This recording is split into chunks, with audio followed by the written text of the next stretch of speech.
இயேசு உங்களை நேசிக்கிறார். பிரியமானவர்கள், இந்த நாளில் ஆண்டவர் நம்மளோடு பேசும்படியாய் வேதத்திலிருந்து சில வசனங்களை வாசித்து நாம் கற்றுக்கொள்ளக்கூடிய, நாம் நடக்க வேண்டிய, நாம் அறிந்து கொள்ள வேண்டிய காரியத்தை பார்ப்போம். அது லூக்காவின் புஸ்தகம் 17வது அதிகாரம் 19வது வசனத்திலிருந்து நான் வாசிக்க பாருங்க.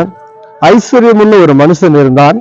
அவன் இரத்தாம்பரமும் விலையேறப்பட்ட வஸ்திரமும் தரித்து அனுதினமும் சம்பூரணமாய் வாழ்ந்து கொண்டிருந்தான். லாசரு என்னும் பேர் கொண்ட ஒரு தரித்திரனும் இருந்தான்.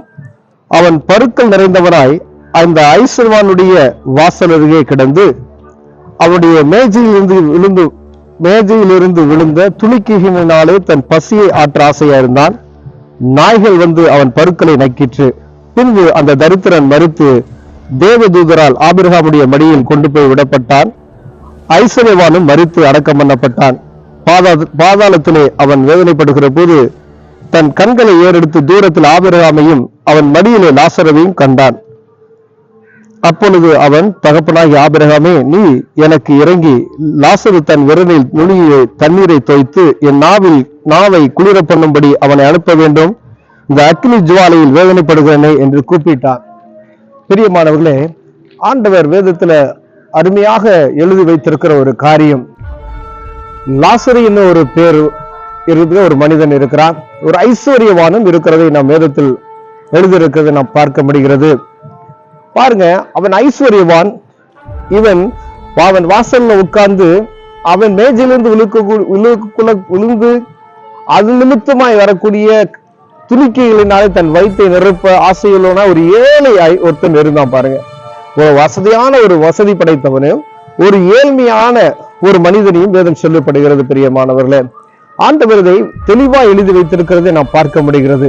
பாருங்க, ரெண்டு பேரும் ஒரு நாள் மரிக்கிறாங்க. ஒரே நாள்ல ரெண்டு பேரும் மரிக்கிறாங்க. ரெண்டு பேரும் மரித்து மேல போறாங்க.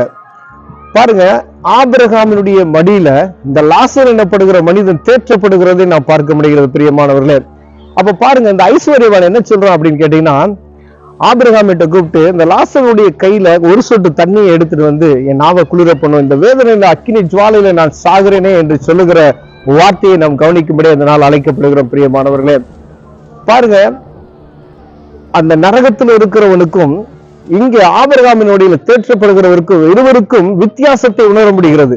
ஆபிரகாமிடையில யார் படுத்திருக்கா அப்படின்றத அந்த ஐஸ்வர்யன் பார்க்கிறான். அது லாசரு என்பதை அவன் அறிந்து கொள்ளுகிறான். அப்ப நரகத்திலிருந்து பார்க்கக்கூடிய மனிதனுக்கு அங்கு ஆபிரகாமின் மடியில் தேற்றப்படுகிற யார் என்பதை நாம் புரிந்து கொள்ள முடியும். அப்ப ஒருவருக்கு ஒருவர் பார்த்து கொள்ள முடிகிற ஒரு காட்சியை அந்த இடத்துல வைத்திருக்கிறார் ஆண்டவர். ஒருவேளை பாருங்க, இந்த இடத்துல உங்க மனைவியோ, உங்க பிள்ளையோ, உங்க கணவனோ, நீங்க அதிகமா நேசிக்கக்கூடிய யாரோ ஒருத்தரை நீங்க அந்த இடத்துல நீங்க வைத்து பாருங்களேன். ஒருவேளை இந்த பூமியில நீங்க யாரை நேசிக்கிறீங்க அப்படின்றத நீங்க முதல்ல தெரிஞ்சுக்கணும்.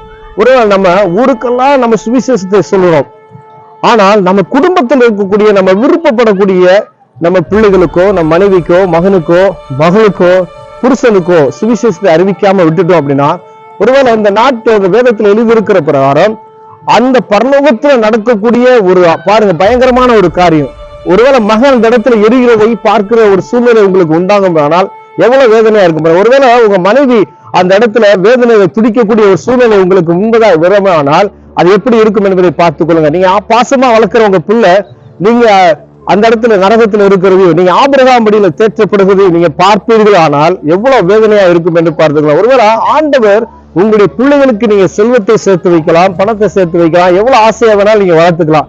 ஆனா பரலோக ராஜ்யத்துக்கு ஏற்ற ஒரு வழி உங்க மகனுக்கோ மனைவிக்கோ காமிக்காம விட்டுட்டீங்கன்னா அந்த இடத்துல வேதனைப்படக்கூடிய ஒரு சூழ்நிலையில உங்க பிள்ளைகளை நீங்க போய் உதவி செஞ்சாலும், உதவி செய்ய நினைச்சாலும் என்ன செய்ய முடியாது, உதவி செய்ய முடியாது. பாருங்க, அந்த ஆபிரகாம்கிட்ட இந்த லாசரு அந்த செல்வந்தன் கேட்கிறான், எனக்கு 5 சகோதரர்கள் உண்டு பூமியில, அவங்க இந்த இடத்துல வந்து வேதனைப்படாதபடிக்கு அவங்களுக்கு யாரையாவது அனுப்பிச்சு இந்த லாசரை அனுப்பி போய் அவங்களுக்கு இப்படிப்பட்டதான இடம் இருக்கு, மனம் திரும்புங்கடா அப்படின்னு சொல்லுங்க அப்படின்னு சொல்றாரு. அப்போ ஆபிரகாம் சொல்கிறாரு, அந்த பூமியில இருக்கக்கூடிய தீர்க்கதரிசிகளும் ஊழியக்காரரும் அவங்களுக்கு சொன்னா ஒளிய சொல்லி அதை ஏற்றுக்கொண்டால் ஒளி அந்த இடத்துக்கு வரலாம், இல்லைன்னா இங்க இருந்து ஒருத்தர் உயிரோடு போய் அங்க போய் சொன்னால் அவங்க மனம் திரும்ப மாட்டாங்க. அப்ப இங்க இருக்கக்கூடிய ஊழியர்களும் சுவிசேஷர்களும் தீர்க்கதரிசிகளும் சொல்லுகிற வார்த்தைகளுக்கு நம்ம செவி கொடுக்கும்படியாய் இந்த நாள் அழைக்கப்படுகிற பிரியமானவர்களே, ஒருவேளை இதை பார்த்து கொண்டு இருக்க அன்பு சகோதரனே, என் சகோதரியே, சகோதரனே, ஒருவேளை நீ பாசமா நினைக்கக்கூடிய உங்க மனைவியா இருக்கலாம், பாசமா நினைக்கக்கூடிய மகனா இருக்கலாம், பாசமா நினைக்கக்கூடிய மகளா இருக்கலாம். இந்த பூமியில 100 வருஷம் நமக்கு கொடுக்கப்பட்ட இந்த ஆயுசு நாட்கள்ல பாசமா வளர்த்துட்டு ஆண்டாண்டு காலமாய் வாழக்கூடிய இடத்துல அக்கினியில உங்க பிள்ளையோ மனைவியோ மகனோ புருஷனோ தவிக்கிற ஒரு சூழ்நிலை நீங்க பாத்தீங்கன்னா எவ்வளவு வேதனையா இருக்கும் நீங்க பாத்துங்க. அது ஆண்டாண்டு காலமா சொல்லப்படுகிறது, அதுக்கு முடிவே இல்லை என்று சொல்லப்படுகிறது. இந்த பூமி ஒரு 100 வருஷம் இல்ல 80 வருஷம் இல்ல ஒரு 60 வருஷம் தான்.